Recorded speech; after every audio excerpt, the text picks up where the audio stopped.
So Orville, let me ask you about these contradictions too. I've been impressed over the decades, among the many things I've been impressed in your work and insight is you have had a sort of default assumption that on the one hand, this can't go on the other hand, it keeps going on.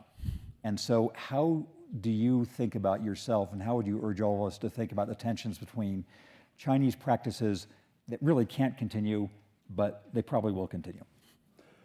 Well, what makes this such a bedeviling proposition is that we actually don't have a model for whatever it is that China is doing, and most Chinese don't really know what the end goal is. So they're, in Deng Xiaoping's famous parlance, they're feeling their way over the stones across the river.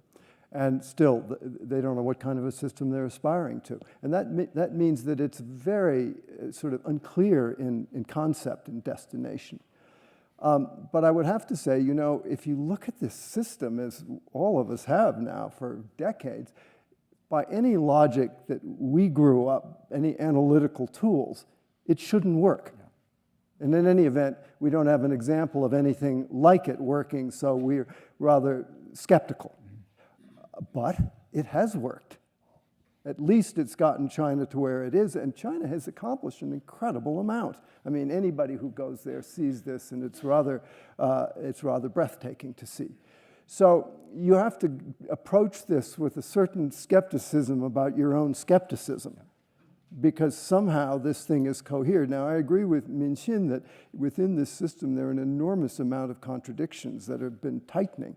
And I think, you know, we used to think when Deng Xiaoping came to power, sort of waved his wand, you know, the revolution was over. And everybody thought, okay, great. It's sort of like a stage of a rocket. It drops off and the rocket goes on.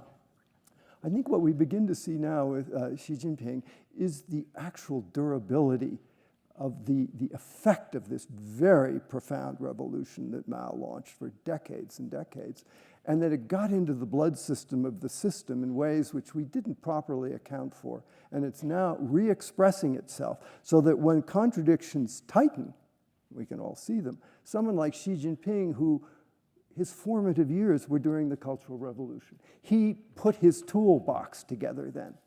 And when push comes to shove, he tends to reach into that toolbox and take the things out that he feels comfortable and familiar with. And what are they? They're controls, centralization, propaganda, and I should say also this very pernicious notion of hostile foreign forces, which are part of China's whole narrative for, again, decades, that it's us against them, the imperialists, the colonialists, the predators in Japan. All of these people have always been conspiring to lay us low. And I'm going to come back to that in a next round, but I ask you one other follow-up too. You've had now connections at many levels of Chinese society going over the decades. Do you find the Chinese, you know, are they acting in any different way now than they did, say, after Tiananmen, of really wanting to get out, wanting to get the kids out, in a way that would make you think it's a dicier situation than before? Curious. I mean, the way it always works in China is that opposite things are happening at the same time. On the one hand, you're having these demonstrations of patriotism and a willingness to be obedient to the party's diktats, et cetera. On the other hand, we do find, you know, rather massive. I mean, the money is coming out of China, yeah. Whether it's capital flight into real estate, we can see that, where the mergers and acquisitions count as a panicked reaction. The simple point is that anyone who can is throwing an anchor to windward. They're coming over to this country, they're having their wives have babies here, so at least they have a kid with an American passport. There are all sorts of kind of very devious ways to get money out so that if push comes to shove, they too can just slip away.